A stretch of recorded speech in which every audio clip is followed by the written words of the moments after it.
Students, आज English का class जो 2022 का क्वेश्चन पूछी जाएगी, जो आज पढ़ाने जा रहे हैं 15 नंबर क्वेश्चन। 15 नंबर इसी से आएगा, इससे बाहर एक भी क्वेश्चन नहीं आएगा। 15 नंबर का अभी जो बताने जा रहा है वो 15 नंबर का क्वेश्चन इसमें से टैली करेगा। देखिए, हम प्रोज सेक्शन की ओर आते हैं। इसमें हमारा पहला चैप्टर है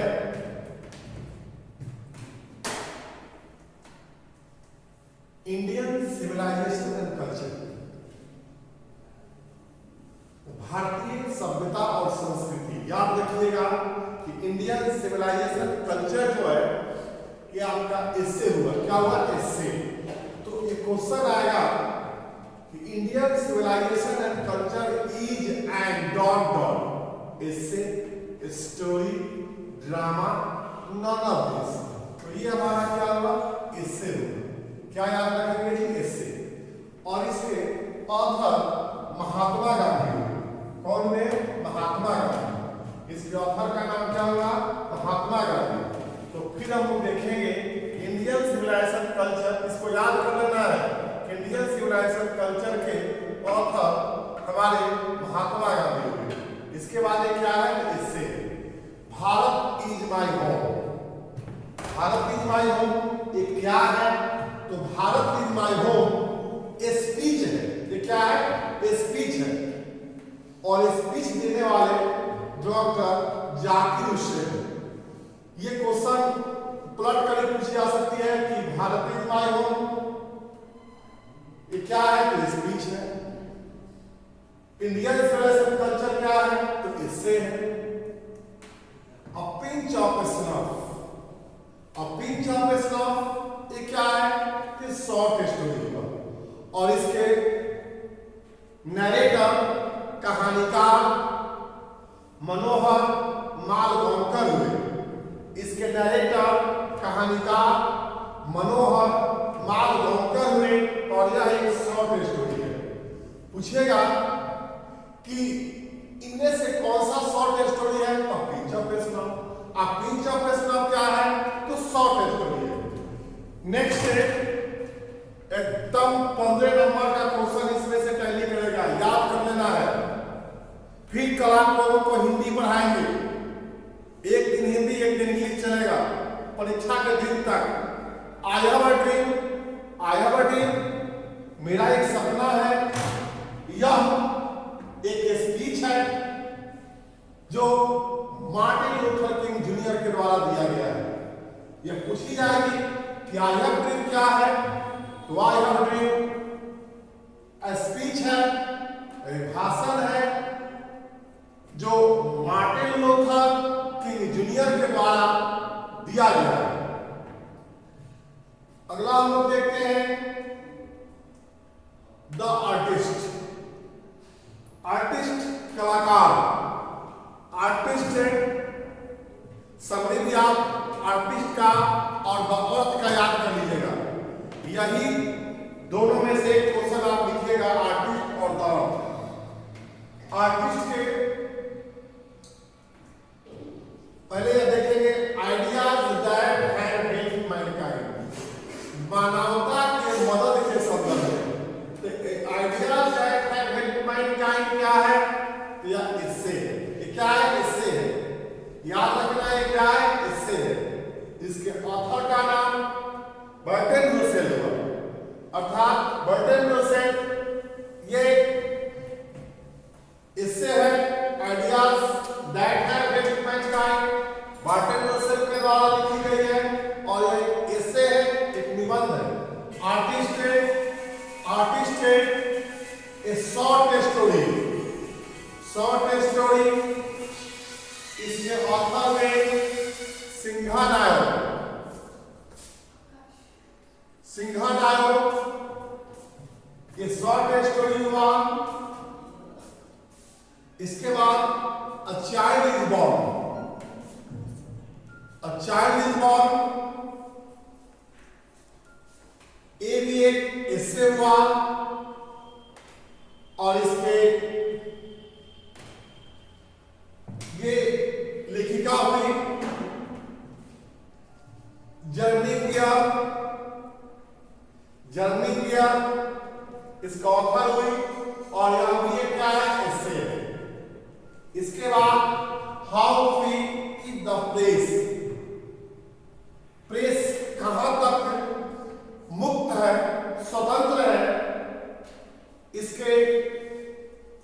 भी क्या है, एक एसे है और इसके लिखने वाले ड्रॉपी एंड शेयर्स में, droopy and shares.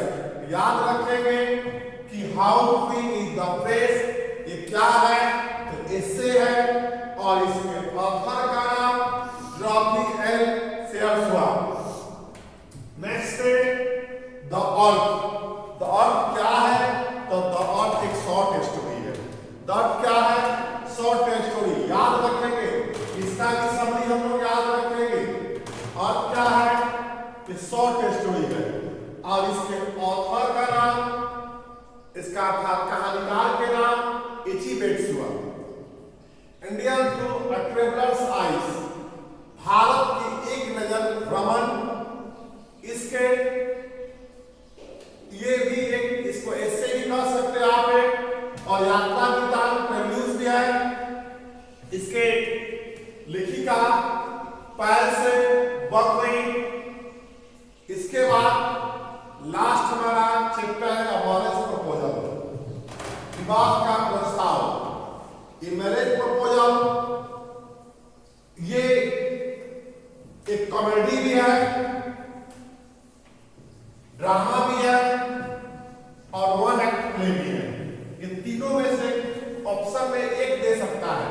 A marriage proposal is a comedy, a marriage proposal is a drama, a marriage proposal one act play. अर्थात इसके नाटककार के नाम, ड्रामेटिस्ट के नाम एंटन चेखोव, तो खास करके रशियन राइटर है। नेक्स्ट है, लोग आगे बढ़ते हैं।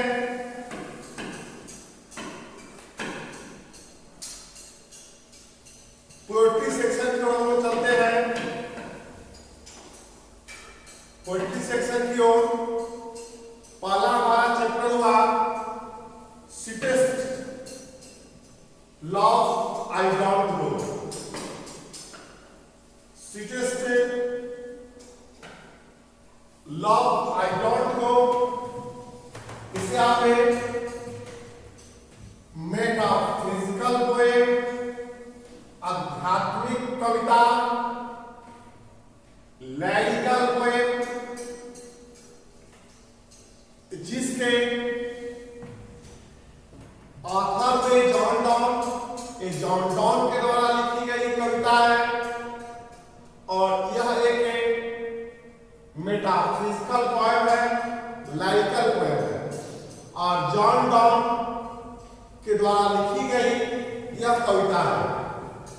तो मैचिंग आएगा कि sweetest love I don't no, match 1 match 2 में इसके ऑथर का नाम लिखेंगे क्या, जॉन डॉन। कवि का नाम क्या लिखेंगे, जॉन डॉन। पोएट का नाम जॉन डॉन।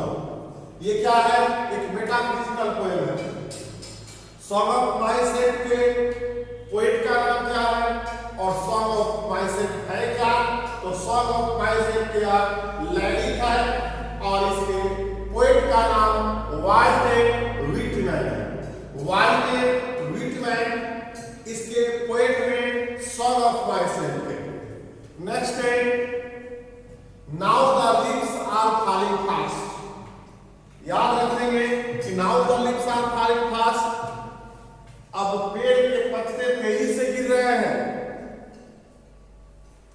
ये भी क्या है, एक लैरिक है और इसके पोएट का नाम W.H. ऑर्डर। याद रखेंगे फिर से, ऑटम पतझड़ ऋतु, यह क्या है, तो ऑड है, एक गीत है और इसके पोएट का नाम जॉन किट्स हुआ। एंड इपिता एक समाधि लेख,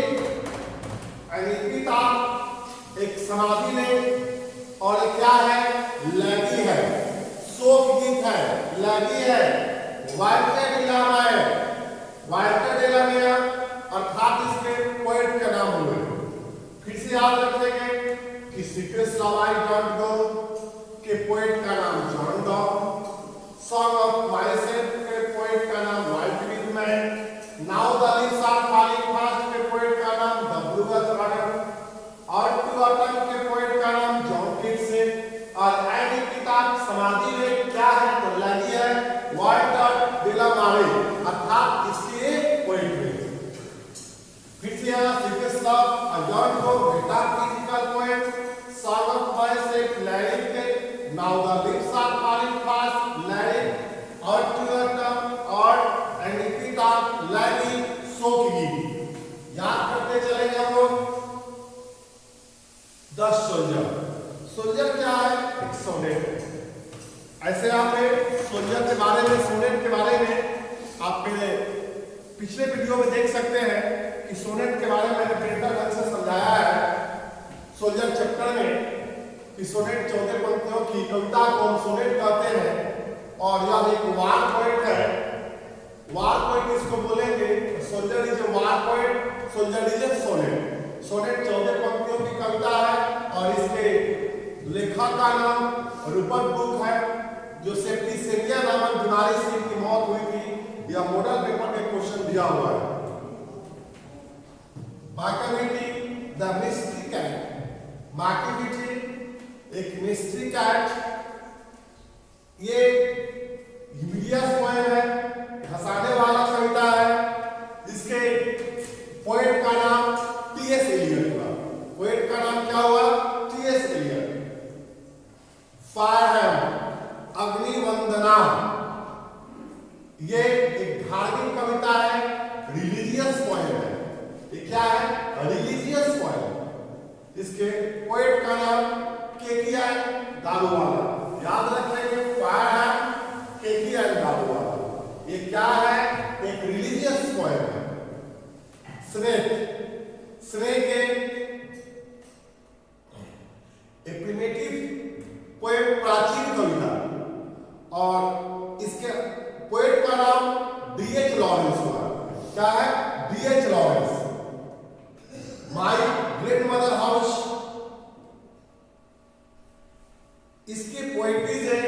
कवयित्री कमला दास, ऑटोबायोग्राफिकल पोएम है, आत्मकथा से संबंधित है। अर्थात इन चीजों को याद रखेंगे। हर पाठ के लेखक का नाम, पाठ को क्या चीज है, इन सारी बातों को हम लोग याद रखेंगे। इसके बाद नेक्स्ट हम लोग चलते हैं ऑथर और उनके अवार्ड्स। ये दो बात हमेशा आप इतना से आप 10 या 12 नंबर का क्वेश्चन टैली कर सकता है। इस बात को हम लोग पूरा याद कर लेंगे और इतना याद करने के बाद 10 नंबर 12 नंबर आपका क्लियर हुआ। नेक्स्ट फिर क्लास में स्लो करके धीरे धीरे करके सारा क्वेश्चन आपको बताया जाएगा। फिर कल आपको हिंदी का क्वेश्चन पढ़ाया जाएगा। फिर नेक्स्ट करके ऐसे ऐसे करके आपको पूरा जितने भी क्वेश्चन पूछे जाएंगे सारे क्वेश्चन को सॉल्व कर दिया जाएगा। Thank you. आज के लिए इतना।